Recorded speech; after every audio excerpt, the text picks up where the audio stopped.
So how many of you all are teachers out here? All right, fantastic. How many of you are students? All right, hi students. How many of you are principals or work in a school district in some other capacity?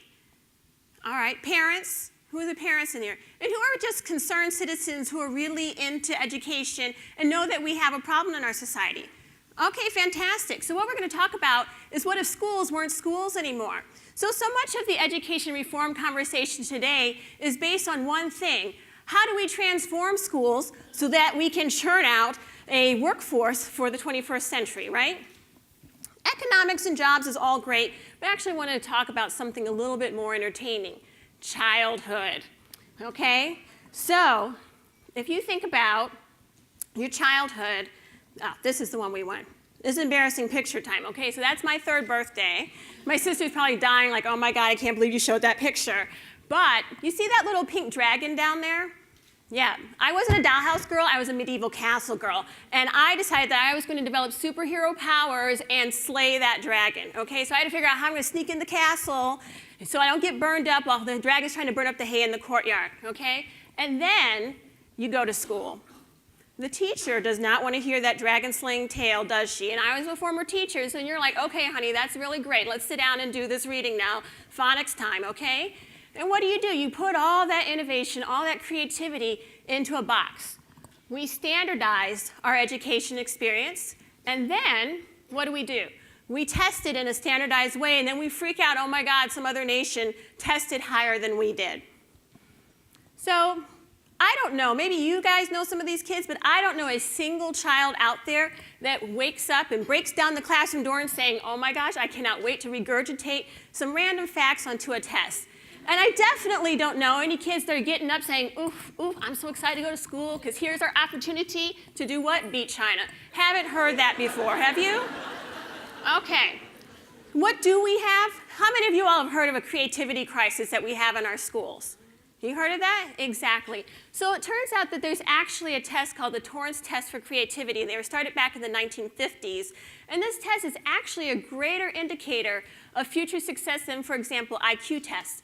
But it's not a standardized test. What the administrators might do, they might say, for example, they might draw a line on a piece of paper and then give it to some students and say, what are you going to do next? And then they evaluate the child's response based on like their creativity or how unique it is or how humorous the response is.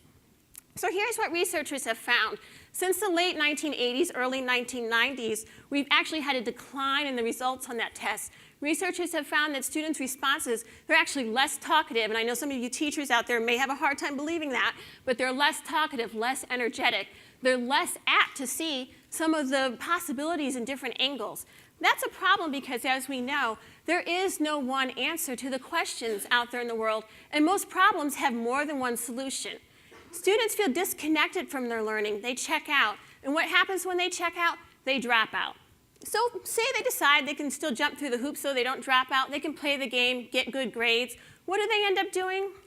They end up trying to skip school, right? Ferris Bueller, Chicago's Sun, right? So they're trying to say, how can I get out of this and all this sort of thing. And then what happens? Ferris grows up. He doesn't know what he wants to do in his life, right? His friend doesn't know either. What do they do? Crash the Ferrari out the window, right? And then Ferris graduates from college. Somebody says, you know what, man, just go to law school. You can make some good money like that. A paycheck's a paycheck. But that's not how we're hardwired, is it? We are eternally that creative drive, that same superhero sort of drive that we have to want to do something and follow our passions is there. Now, teachers, every teacher starts out like this. They want the kids up there being all, oh, captain, my captain. But what happens? This, okay? And that's because teaching is an art and a science, okay? And teachers get frustrated with that same standardized sort of way of approaching things. We know 50% of teachers leave within 5 years. So why am I telling you all this? Why am we talking about all the problems, not the innovations yet? Well, I'm not just, you know the Hair Club for Men? You guys know the Hair Club for Men? I'm not going to ask you if you use it, but okay, the guy, he says, what's his slogan? One of the most famous slogans in advertising. He says, I'm not just a president of this, I'm also a member. Well, these are my two sons, okay? They attend public school in Los Angeles, and I have seen my oldest, who's in 6th grade, my youngest is in 4th grade. I have seen him go from being super excited on that first day of school, to sometimes he says, hey, Mom, and I know good is a great, cool place, really creative place to work, but he's like, can I just go to work with you today? No child should be saying that. And I have 2 black males in public schools in Los Angeles where only 40% of black males graduate. So this is the real deal for me. This is not a joke for me. So how do we fix this? Well, what if we upend our sort of market-driven, we need to drive the economy through creating people who can fill these slots and jobs sort of mentality about things, and instead we create a highly personalized, culturally relevant experience in schools and actually get kids out there doing something. So what would that look like? Well, back in February, I participated in a consultative session run by Insight Labs, which is a pro bono strategy development organization, and we had 3 hours to solve public education. Only 3 hours. Well, what did we come up with? Well, they used what we came up with, and we drafted a manifesto. And the manifesto said, school isn't school. Instead, school is the birthplace of the citizen ideal. What does that mean? Schools become a place where virtue is allowed to thrive, where students develop a spirit of service and sacrifice, where they put their own selfish needs under the needs of the community. Sounds like communism. Well, not exactly. What does this look like? Schools become hotbeds of community activity and problem solving. And instead of disconnected learning, everyone's coming together to make something happen. Well, how do you decide which problems to solve? Well, you ask students, because they definitely say, oh, adults never listen to us, but they have a lot of ideas about how to fix things. I bet here in Chicago, you ask kids, how do we solve the gang problem? They have better ideas than most of the adults out there. So then you're putting students in the driver's seat. They don't have to put those dragon-slaying, problem-solving, creative ideas, leave it at home. They can bring it in there. Let me give you an example. You want an extreme example? I'll give you one. So in San Francisco, there's this year-old school called Brightworks, okay? What they do at Brightworks, they threw out the curriculum completely, and it's a small school, only 20 kids between the ages of 6 and 13, no grade levels, all right? They say, all right, walk in the door, here's your drill, have fun today, and see what happens, okay? That's an extreme example of some of the experiments that are happening in schools to actually get kids actively problem solving and doing something. There's also, how many of you guys have heard of service learning before? All right, fantastic. So service learning is actually a progressive education approach that doesn't throw out the curriculum, it keeps it, but it uses projects and service and solving problems to help facilitate students' learning. So instead of being passive sort of recipients of knowledge, they actually become active citizens in it. What that means is, for example, along the Mississippi River, you have students who are taking samples of water. They use their math and science skills to test it for pollutants, and then they share those results with the Fish and Wildlife Service. Instead of being passive observers of learning, they're actually becoming stewards of the environment. And at a time when we need more math, science, technology, and engineering graduate, isn't it smart to have students become scientists while they're learning instead of just reading about something and taking a test on it?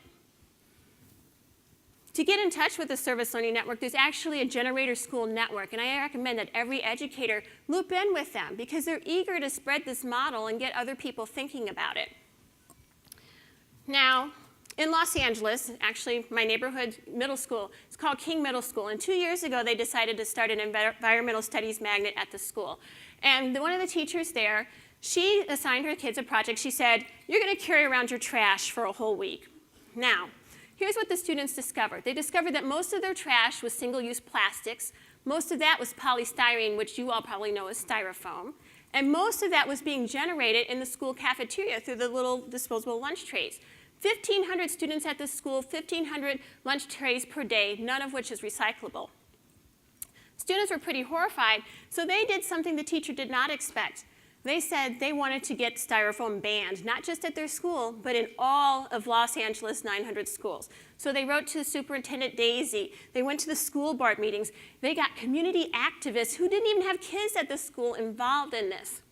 So this is one of the students who worked on this, and behind her you can see that's a styrofoam monster sculpture made out of 1,500 styrofoam trays. Today, that's the only styrofoam left on the campus of King or any other school in Los Angeles because, yes, indeed, this summer, LUSD announced that they are indeed banning styrofoam thanks to the efforts of those kids. You can't tell me that that kid and all the other kids that worked on this with her aren't going to remember that more than if they had just studied about environmental issues and recycling and taken a test. How many of you guys have heard of Google's 20% time? Okay, so for those of you who haven't, they let their engineers work on whatever projects they want for 20% of the time. And for example, if you use Gmail, you can thank 20% time because that's where it came from. But what if we let students do 20% time as well? What if we say, okay, you come into school, you get to work on something. Well, there's teachers actually that are trying this out. In the UK, there's a teacher named Michael Bebbington, and he has school-wide innovation days. The kids walk in, he says you get to work on whatever projects you want, just make it brilliant, and you have to present it at the end of the day. So is it like extended recess time? Not exactly. The students work diligently for hours at a time, even though nothing that they do is going to be tested or graded. So what kind of stuff do they do? They might do art projects, they might do tech projects, and there's something that's beautiful in seeing one of your projects. Maybe you had a rocket that you wanted to fly and it blew up instead. What did they learn? One of the greatest lessons in creativity in life. Failure is not always a bad thing. So, what are these kids learning? They're learning leadership, not remediation. They're learning that there's value in what they bring to the table, right? And all of the things and knowledge that they experience.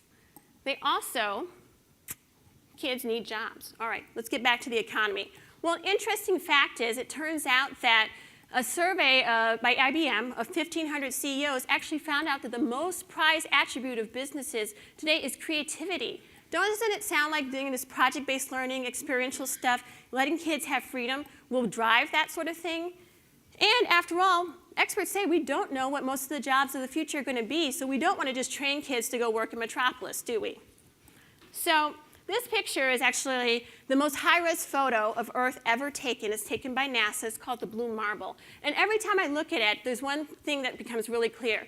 We only have one Earth. We're here all together, and we have one community. So one of the things that we are doing at Good is we're creating a community where people share learning opportunities, sharing those amazing examples, but we realize that people also want to connect and find something to do. So they asked us for this talk to give you guys something to do. Well, I was like, yay, former teacher, homework assignment for all you guys. But what I realized is that just like our education experience can't be standardized, what I ask you to do has to be differentiated as well. So if you are a teacher or an administrator, someone who works in a school, I want you to commit by the end of this month, you're going to try 20% time. Maybe it's just going to be 20% of time in one day. Maybe it might not work. It might fail at first, but give it a try. Connect with that Generator School Network. By the end of the 2013, June 2013, I want you to have tried out a service learning project. If you are just an average citizen, a community member, there is a local school that needs your help in these problem-solving efforts. You know individuals, institutions, and communities that can connect with them and help them. Be a part of that. Bring them your social capital. Finally, come back to Good. I always say I can't write about cool stuff if people don't tell me about it. Let us know about the things that you find about the models of excellence and also the opportunities to take action. Finally, remember who you are. Remember, inside of you, you were probably once someone who imagined that you had superheroes, dragon-slaying abilities, all that stuff, and you know what it feels like to get that crushed by the school system. We don't need to let schools keep being schools the way that they are right now. We can build something new. After all, our students need that to happen, our democracy needs that to happen, and our world needs that to happen. Thank you.